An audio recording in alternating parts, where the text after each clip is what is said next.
You already know what time it is. I don't need to explain nothing. You know I'm hungry for that Toriko, man. Like, people, they just don't understand. People need to think.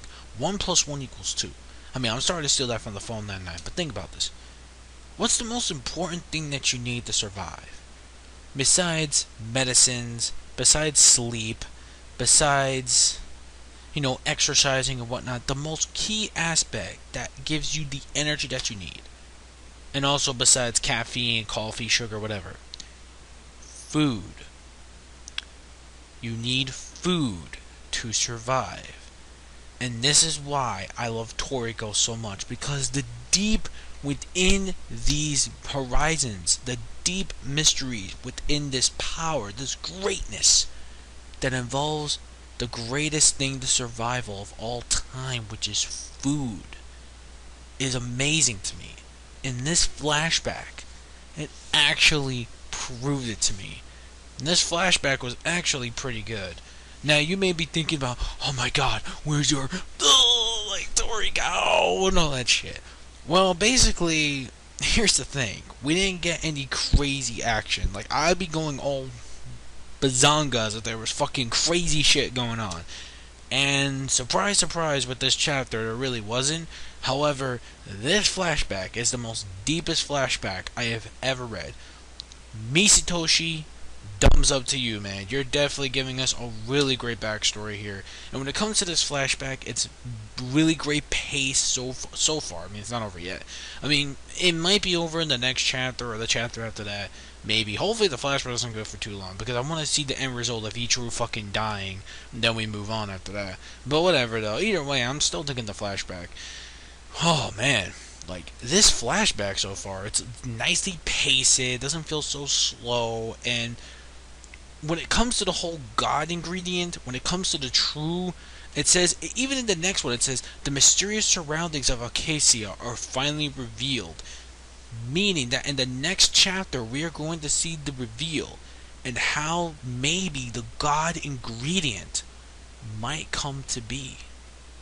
This is something truly outstanding that I loved about this week's conclusion also to this chapter.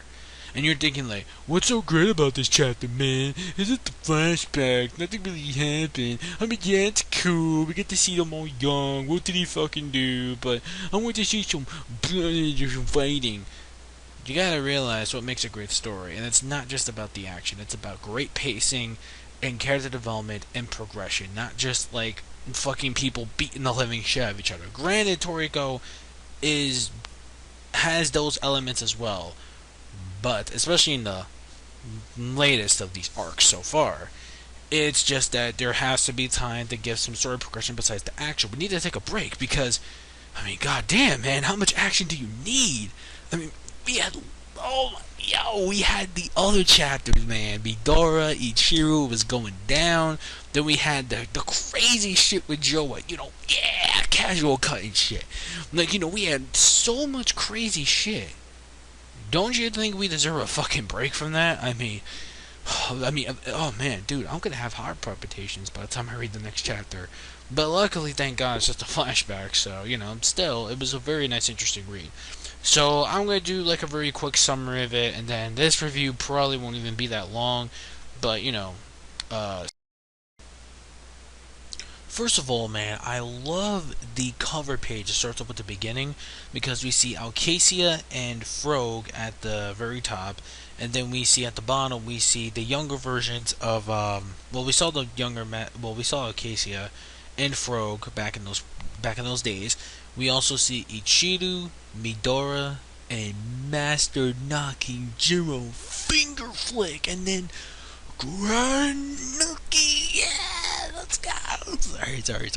Okay, I promise not to get too excited because this review isn't really, that. But, maybe when the chapters move on, maybe we'll be back to that. But until then, at the very beginning, Midora wakes up, the younger version of Midora wakes up, and Rogue is pretty much worried, so he pretty much cooks up Midora a meal, and basically he never tasted something so amazingly good that he thinks to himself, wow, is there really more stuff like this for me to eat? This everlasting taste? Like, maybe with that basically, because again, I'm not gonna do like a whole read along thing because, obviously, I'm not gonna do a whole read along because obviously that would take too fucking long. So instead, what I'm gonna do is I'm just gonna simplify it so you guys can understand it. So basically, even until then, as he was growing up, he would pretty much be deleted from his village, always be hated and whatnot. Um, and then, like, well, I'm sorry, I kind of screwed up there a bit. Basically, from the moment that, okay, I'll read this part because it explains here. From the moment that Midora was born, he had never had an emotion directed. He had never had an emotion directed at me. At me, I'm expecting he means Frog. I'm guessing. I guess Frog is telling this story. I'm not so sure. He had an emotion directed at me, except for an instant to kill. And inside him, he had nothing but a black flame of hatred burning for those around him. Everything, and it means everything, quote unquote, was his enemy. Days were only spent stealing. That's what Midora's life was never. Life was. Okay, that's what Midora's life was life. I mean, that's kind of weird. I guess it's a fucking typo. Never anything like this. I'm assuming that's a fucking weird ass typo, but whatever. And then pretty much we see that going back to present day, and he's still absorbing the taste of the food that Frog made him. I'm assuming it's some kind of like stew or something like that, or soup or something like that. And then he had this dream that he was surrounded by all this food. And then we see like all the villagers, that fucking degraded him in the village. All the farmers and shit. Those kind of people were stealing his food. He's like, no, come back, come back. Give me back this delicious food. Like, you can tell that he had so much love for so many kinds of food. And it actually shows that. And this is what I like. It shows a deep passion that food is not just something that you eat and then you just fucking forget about it like later on. Food is very important. You favor the taste. You never forget it. It's part of your life. It's part of who you are. And I think that's what the key importance of why I love Toriko so much, because when it comes to food, it's never been done like this before, and I really love it. It's very original and something I've never seen that much when it comes to shonen or manga, for that example, which is surprising to me. And this is why I really love Toriko, man. This shit's it's some deep shit, man. I'm not gonna fucking lie, goddamn. So then he wakes up, and then Frog says, "Good morning. It's dinner time." I know it's weird. She says, "Good morning." I mean, it's like weird. I don't know why. I mean, if it's dinner time, it should be fucking nighttime. But anyways, she says, "Good morning. Don't be shy. Chow down, whatever." And then he got, the tears rolling down his face. That the dream, that he thinks that same thing is gonna happen in reality, where people are gonna steal it. So he's eating fast. He realizes, "Oh my god, the food is high." And then she's like, "Don't worry. Take your time. No one's gonna take that food away from you." That shit really touched me, because it's like, this woman actually cares for me. Actually, she's not gonna take the food at all. She wants me to favor this moment of glory. And this is like, wow. It's like, that really hit me deep down. It's like, holy shit. This is like one of the most best flashbacks I've like touching best and touching flashbacks. Touching flashbacks sounds wrong. That I've read so far in a manga series. I mean, yeah, sure. I mean, when it comes to One Piece, oh fuck yeah, One Piece, tearjerker right there, especially emotional shit.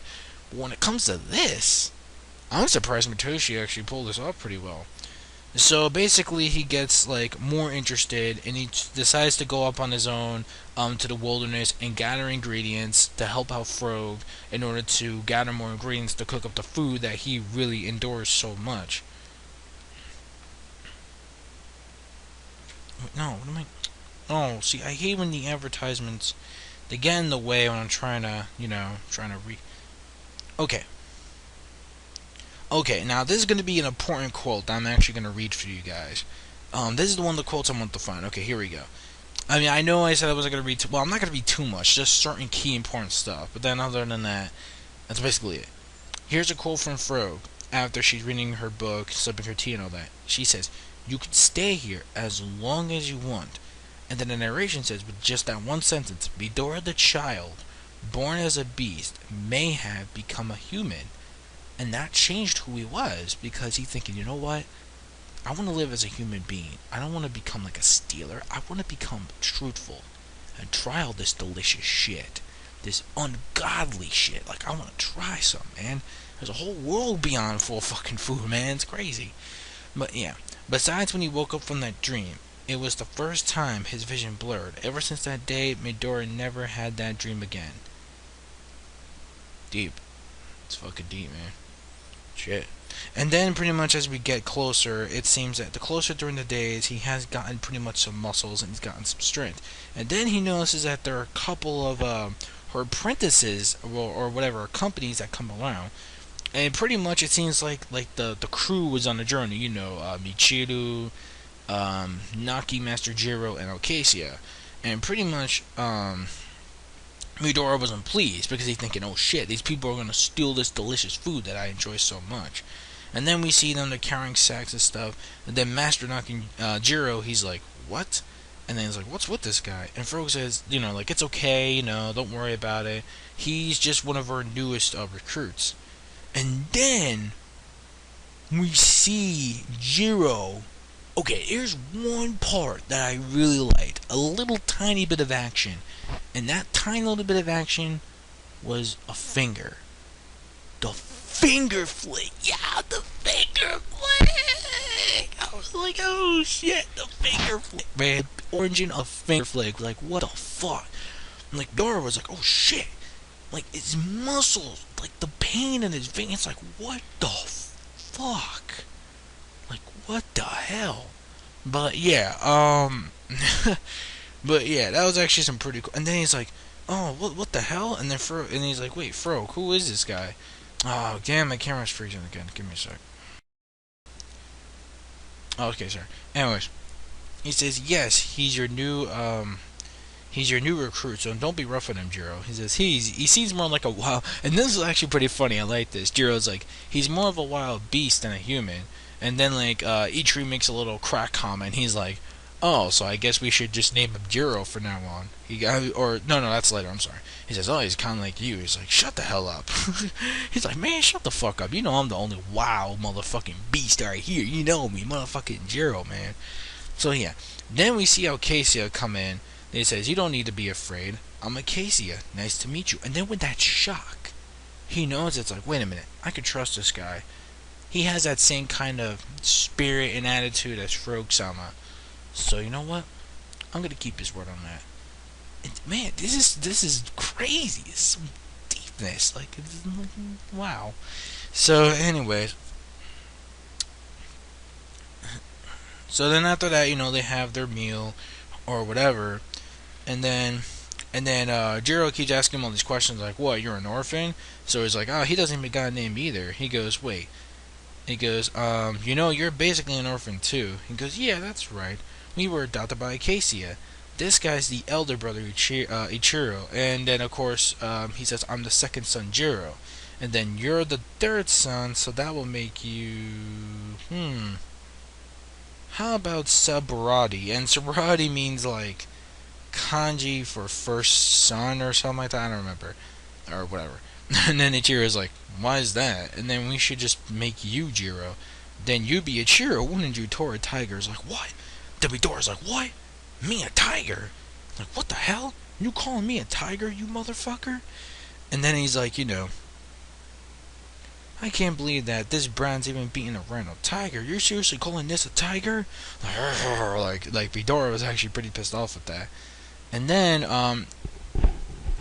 well, actually, he wasn't named Midori yet. And then Acacia says, he's in the same gang as you guys. Yeah. If he doesn't have a name, then how about we name you Midora? Which is, I guess it's some kind of meaning, I guess, for tiger. So I guess that's where it came from. And so that's where the birth of his name actually came from.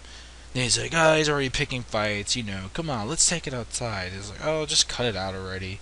And then, you know, we get that. And then we're at the very end of this chapter, Acacia gets some kind of... Now, this is very, very key and important at the very end. He basically gets this whatchamacallit? This reading from this guy named Pears. I have no idea who the hell Pear is. Or maybe I do. I don't remember Pears. He goes, heard from Hair. It said that in some few years in the near future, a creature called the Four Beast is going to become active, and that the sun will wane. You don't mean the sun? And then Frog's like, wait a minute, are you talking about the solar eclipse? And then he says, no, the Nitro are planning to use the Four Beast to kidnap a large number of humans. I think I should send a cheer after the Four Beast.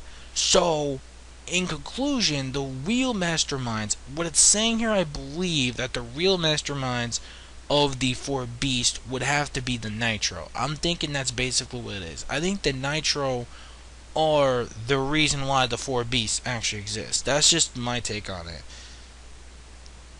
And then, like he says, I'm going to go persuade pairs, because there was another thing that he mentioned. And why does my fucking camera keep doing that every time? It's kind of fucking annoying me. Hold on, once again, sorry. Alright, so, finally, now that my camera stopped fucking dicking around with me, finally. Okay, and then he says, when a solar eclipse occurs, when a solar eclipse occurs,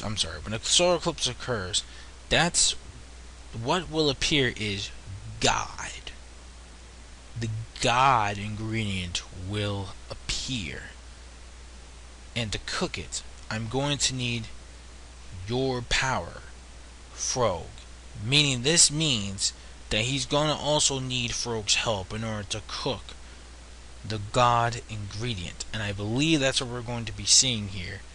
And then he says, we have to stop this war, because as we all know, this is the time where the whole gourmet war and stuff like the whole war for gourmet world, the whole human world gourmet era, stuff like that.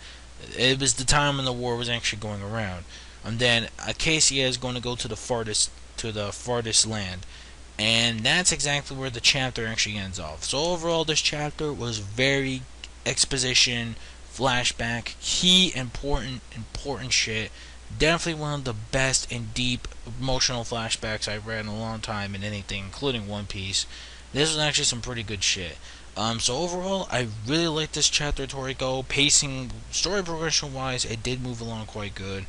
I'm not gonna give it like a spectacular rating, like a 5 out of 5, because I mean, as we all know, I mean, there wasn't like, I mean, it was still very good. I mean, it was still very important. So it was still a very good chapter of Toriko. So overall, I'm gonna give it a rating of a very good, AKA or a great, which will be a 4 out of 5. 4 out of 5 rating. I definitely really did like the information a lot. I mean, again, I could have given it a 5 out of 5, but it wasn't anything like crazy. We just got like a lot of important information. So I would definitely just give it like a 4 out of 5. Definitely a very great rating overall. I really did like this chapter a lot. What did you guys think of this chapter itself? Are you glad you finally got to see the younger versions of the last generation before the four heavenly kings got disciple from Ichiru? Thumbs up for that also. Also, the birth of Midora and how he was made into the group. What do you guys think of that? And also, are you guys excited to see how the God ingredient is going to... Okay.